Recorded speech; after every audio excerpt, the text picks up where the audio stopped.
มื้อนี้เราจะได้มาแนะนำเทคนิคการนำใช้ยาวัคซีนอะฮิวาแซปีกเนาะ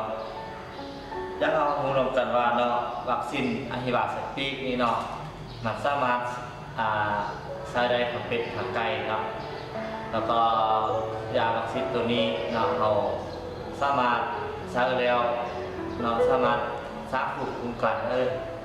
แก่สัตว์ปีกได้เนาะอีกหนึ่งกระติกน้ำก้อนเนาะกระติกน้ำก้อนนี้จะต้องมีน้ำก้อนอยู่ทางไหนเนาะหนึ่งจะมีอยู่น้ำก้อนเนาะแล้วก็สองจะมียาเนาะยาวัคซีนอะฮิวาแซปีกสามจะมีที่แรกเนาะสี่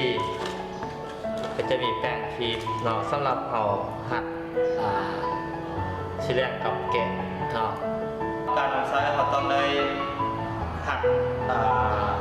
หัวเข้มให้มันแน่นก่อนเนาะแล้วเราก็ปะไว้แล้วก็ค่อยๆซ้ำเนาะให้น้ำยาละลายเนาะค่อยๆซ้ำยาตัวนี้เราจะใส่อยู่เราต้องได้ซ้ำกองยาเพื่อให้น้ำยาละลายนะค่อยๆซ้ำเนาะยาวัคซีนอะฮิวาแซปีกเนาะจะใช้สำหรับสัตว์ปีกสัตว์ตัวละ1 cc เนาะสัตว์ลืมนั่งเนาะอันนี้วันนี้เรามาดูดน้ำยานะก่อนเราจะดูดเราต้องได้ดูดเอาลมเข้าก่อนเนาะนี่ก็ชื่อว่าเราได้ดูดออก5 cc เนาะเราต้องได้ไล่อากาศอย่างนี้พอหลังจากนั้นเราก็ต้องได้ทอดเนาะเราต้องปิดกองยาแล้วเราก็ต้องได้ทอดทอดเอากองยาปักไว้ข้างก้อนเก่าแล้วก็น้ำยาที่ว่าเราดูดไว้เราต้องได้อัด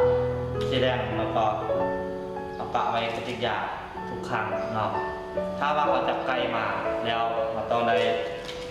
เอาออกมาหลังจากสักไปตัวหนึ่งแล้วเราต้องได้มาอัดผ้าไว้แล้วก็ปะไว้ที่ต่อเนาะเป็นสัตวแพทย์เนาะอยากแนะนำให้บรรดาสามสิกรผู้ที่เลี้ยงสัตว์เนาะก็อยากให้เห็นความสำคัญของการว่าพยาธิอะฮิวาแซปีกเนาะมันถ้าว่ามันเกิดแล้วมันจะสร้างความเสียหายให้บรรดาผู้ทานทั้งหลายเนาะเป็นต้นมันเสียถึงฮ้อนเสียสัตว์เนาะฉะนั้นอยากให้เห็นความสำคัญตัวนี้ต้องให้พากันเวลาสัตวแพทย์ไปเอาข้อมูลต่างๆหรือว่าไปลงเก็บข้อมูลในการจักยาเพื่อบรรดาทานเพื่อความสนใจแล้วก็เพื่อการทำมือขอบใจ